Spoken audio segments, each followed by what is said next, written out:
हम ये आरोप लगाना चाहते हैं इस प्रेस कॉन्फ्रेंस के जरिए कि क्यों न इंटरव्यू बोर्ड में जो लोग बैठ रहे हैं उनके फोन कॉल की रिकॉर्डिंग चेक की जाए। पहले इंटरव्यू बोर्ड के पहले उसके पास किसका फोन आता है, इंटरव्यू जब ले रहे होते हैं तब किसका फोन आता है, इंटरव्यू के बाद उनके पास किसका फोन आता है। अगर वो किसी शाखा के सदस्य होकर के भी प्रोफेसर और प्रिंसिपल बन सकते हैं तो उनकी विचारधारा से अलग राय रखने वाला भी उस विश्वविद्यालय में प्रोफेसर क्यों नहीं बन सकता है।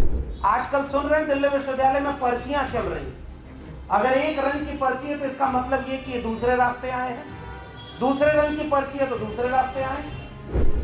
नौकरी दी जाती है तो वो हमारी मेरिट चेक कर दी जाती है या हमारी विचारधारा देख कर दी जाती है। हम इस देश के नागरिकों की तरफ से ये सवाल देश की सरकार से पूछना चाहते हैं। वो किसी को भी चुन चुन कर नौकरी से निकाल रहे और अपने विचारधारा के लोगों को, अपने पार्टी के कैडर के लोगों को और जिनकी मेरिट बेहद खराब है उनको अपनी अनुशंसाओं पर नौकरी दे रहे हैं। दिल्ली विश्वविद्यालय और देश के तमाम विश्वविद्यालयों में 1 मिनट, 1.5 मिनट, 2 मिनट के इंटरव्यू होते हैं जिनमें कायदे से 2 सवाल भी नहीं पूछे जा सकते, लेकिन उस पर आपकी पूरी किस्मत का फैसला किया जाएगा। बहुत शुक्रिया मयंक जी। और इस प्रेस कॉन्फ्रेंस में शामिल सभी तमाम विश्वविद्यालयों के प्रोफेसर्स, हमारे प्रोफेसर्स होने के साथ साथ मेंबर ऑफ पार्लियामेंट भी हैं और उसी विश्वविद्यालय से जो लोग बने हैं वो सारे लोग इसमें साथ आए हैं।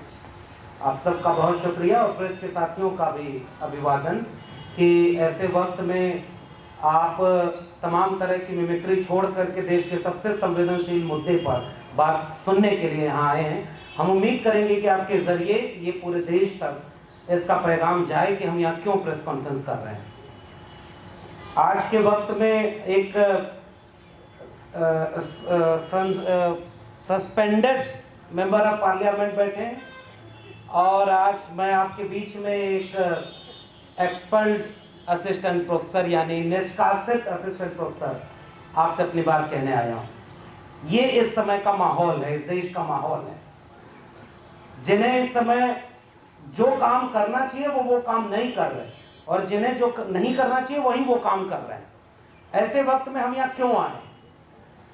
हम असल में इस देश की सबसे जरूरी सवाल, शिक्षा के सवाल पर पूरे देश का ध्यान आकर्षित करना चाह रहे हैं और वो इसलिए करना चाह रहे हैं कि इस समय बहुत सारी बर्बादियां तो दिख रही हैं, लेकिन इस देश की सबसे बड़ी बर्बादी जो शैक्षणिक संस्थानों की हो रही है वो शायद इस देश के बाकी लोगों को नहीं दिख रही है, लेकिन हमें दिख रही है और हम उसकी बर्बादी के शिकार भी हो रहे हैं।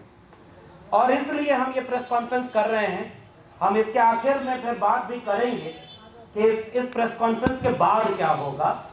फिलहाल मैं विश्वविद्यालय से निष्कासित किया गया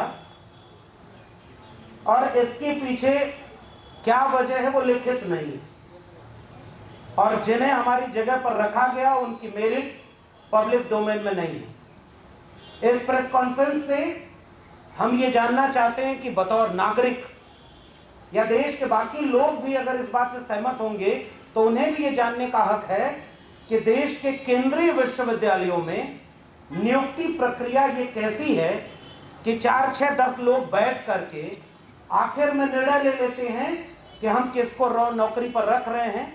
और ये कोई सामान्य नौकरी नहीं, ये एक विश्वविद्यालय के प्रोफेसर की नौकरी है, सेंट्रल यूनिवर्सिटी के प्रोफेसर की नौकरी है, और जो इस कदर भ्रष्टाचार में लिप्त है कि वो किसी को भी चुन चुन कर नौकरी से निकाल रहे और अपने विचारधारा के लोगों को, अपने पार्टी के कैडर के लोगों को और जिनकी मेरिट बेहद खराब है उनको अपनी अनुशंसाओं पर नौकरी दे रहे हैं। और अगर ऐसा होता रहा, जिसके शिकार मैं अकेला नहीं, मेरे जैसे दिल्ली विश्वविद्यालय के तकरीबन 1000 प्रोफेसर हुए हैं, जो कोई 4 साल पढ़ाया तो कोई 14 साल पढ़ाया, कोई 20 साल पढ़ाया और 24 साल में पढ़ाने वाले लोग नौकरी से निकाल दिए गए। तो जो नियम कायदा बना है उसके शिकार तो वो लोग भी हुए जो कुछ नहीं करते थे, जिनकी मेरिट नहीं चेक की जाती, दिल्ली विश्वविद्यालय और देश के तमाम विश्वविद्यालयों में 1 मिनट, 1.5 मिनट, 2 मिनट के इंटरव्यू होते हैं, जिनमें कायदे से 2 सवाल भी नहीं पूछे जा सकते, लेकिन उस पर आपकी पूरी किस्मत का फैसला किया जाएगा। एकेडमिक मेरिट का कोई मतलब नहीं। बिहार सरकार में असिस्टेंट प्रोफेसर की नियुक्ति होती है तो 100 नंबर में से 85 नंबर एकेडमिक होते हैं जो लास्ट मेरिट में जुड़ते हैं। 15 नंबर का इंटरव्यू होता है। इंटरव्यू बोर्ड के सामने इंटरव्यू देने कौन आया इसकी कोई पहचान सार्वजनिक नहीं होती, और हमारे यहाँ चुन के रखा जाता है कि आजकल सुन रहे हैं दिल्ली विश्वविद्यालय में पर्चियां चल रही हैं। अगर एक रंग की पर्ची है तो इसका मतलब ये कि दूसरे रास्ते आए हैं, दूसरे रंग की पर्ची है तो दूसरे रास्ते आए। इसलिए हमने जो प्रेस विज्ञप्ति में मांग बनाई है, पहली ही बात है कि देश के विश्वविद्यालयों पर एक सरकारी विचारधारा का हमला हो रहा है, और जो लोग उस विचारधारा से असहमत हैं उनको विश्वविद्यालयों से बेदखल किया जा रहा है। एक तरफ वो प्रोसेस फॉलो कर रहे हैं तो हमारे जैसे हजारों लोगों को बेदखल कर रहे हैं, और दूसरी तरफ जब वो अनैतिक होते हैं तो हमारी साथी डॉक्टर रितु की तरह झूठे आरोप लगाकर, गलत तरह के दस्तावेज लगाकर उन्हें बेदखल कर देते हैं। विश्वविद्यालय आज के तारीख में यहां पहुंचे हैं, अमृत काल चल रहा है और विश्वविद्यालयों का ये हाल है। हम दूसरी मांग अपने प्रेस कॉन्फ्रेंस में, इस प्रेस विज्ञप्ति में रखना चाह रहे हैं कि जो नियुक्ति प्रक्रिया है बेहद घटिया है, भ्रष्टाचारी है और भेदभावकारी है। इसलिए हम इस तरह की तमाम चीजों के ऊपर गहरे सवाल खड़ा करना चाहते हैं। यह नियुक्ति प्रक्रिया बेहद कम मेरिट वाले लोगों को, मिसाल के तौर पर मैंने बाद में यह कहना शुरू किया कि मेरी मेरिट में एपीआई स्कोर 96 है। कुछ ऐसे भी लोग होंगे जिनका 98 होगा, 100 होगा, उनको निकाल करके 50 एपीआई, 52 एपीआई वाले किसी अपने प्रोफेसर के रिश्तेदार को, किसी पार्टी के कैडर को ये दिल्ली विश्वविद्यालय में अगर नौकरी दी जा रही है तो इसके 2 सवाल हैं कि अगर नौकरी दी जाती है तो वो हमारी मेरिट चेक कर दी जाती है या हमारी विचारधारा देख कर दी जाती है। हम इस देश के नागरिकों की तरफ से ये सवाल देश की सरकार से पूछना चाहते हैं। और दूसरी बात, अगर मेरिट देख करके नौकरी दी जा रही है तो वो जो कम मेरिट के लोगों को असिस्टेंट प्रोफेसर आप यूनिवर्सिटीज में बना रहे हैं, आप लाखों बच्चों का भविष्य अंधकार में ढकेल रहे हैं। और अभी हमारी साथी एकेडमिक काउंसिल के मेंबर माया जी ने बताया भी, बच्चे लिख करके कंप्लेन कर रहे हैं कि इस टीचर को पढ़ाने नहीं आता, क्योंकि मेरी जगह में जिन्हें नौकरी दी गई उन्हें स्कूल से ला करके वहां रख दिया गया।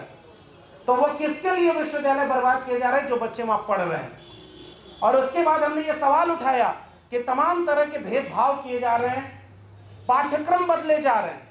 न्यू एजुकेशन पॉलिसी कहती है कि 40% सिलेबस ऑनलाइन मोड में चला जाएगा। उसके बाद वो कह रहे हैं कि स्वयं ऐप के बाद हेफा बनेगा, लोन लेकर के आप पढ़ाई करेंगे। अगर आपकी जेब में पैसा है तो पढ़ाई कर सकते हैं। बाजार में बिकने वाले सिलेबस बनाए जा रहे हैं। एक विचारधारा के आधार पर वो सारी चीजें की जा रही है। इसलिए हम इस मांग को उठाना चाहते हैं।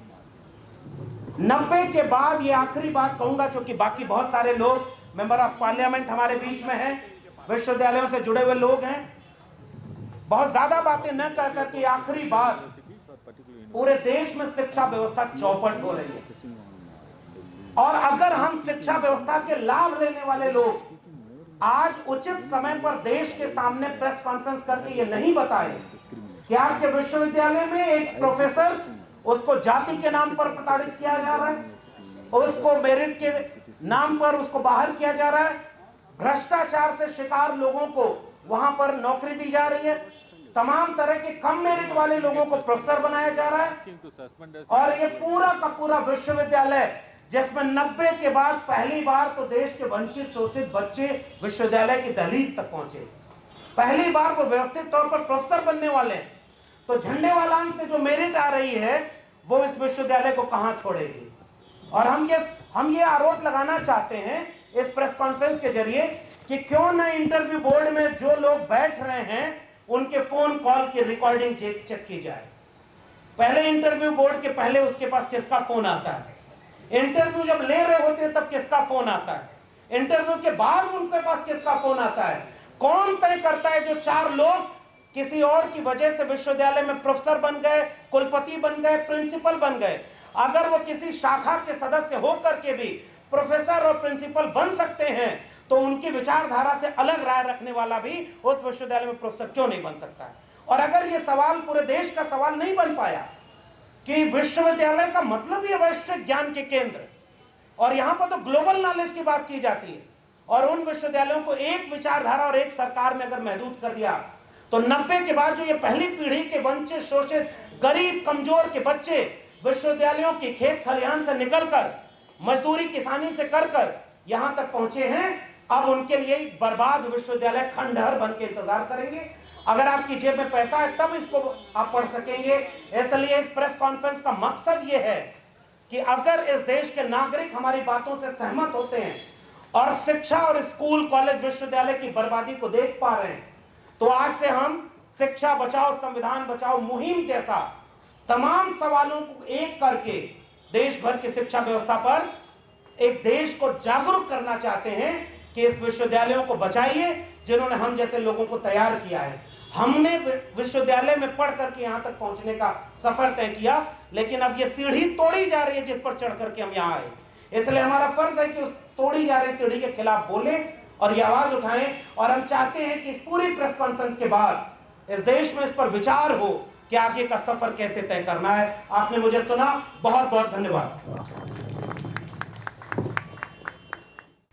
साथियों, अगर आपको द न्यूज वीक का काम पसंद है और आप चाहते हैं कि हम यूं ही अम्बेडकरवादी पत्रकारिता करते रहें, तो हमारी आर्थिक मदद जरूर करें। आप अपनी स्क्रीन पर दिखाई दे रहे इस QR कोड को स्कैन करें और न्यूज वीक फाउंडेशन के खाते में अपनी दान की राशि भेजें। QR कोड के अलावा आप UPI के जरिए भी मदद कर सकते हैं। आप हमारी UPI ID newsweek@yes bank पर भी मदद भेज सकते हैं। इसके अलावा आप हमारे अकाउंट में भी मदद भेज सकते हैं। खाते का नाम है Newsweek Foundation, account number है 02358800000640। IFSC कोड है YesB000235। बैंक का नाम यस बैंक है और ब्रांच है नेहरू पैलेस, दिल्ली। आप डोनेशन के एवज में इनकम टैक्स में भी छूट पा सकते हैं। डोनेशन की रसीद पाने के लिए ट्रांजैक्शन का स्क्रीनशॉट हमें भेजें। टाइप करें डोनेशन स्पेस आपका नाम और हमें 8595794224 पर व्हाट्सएप करें।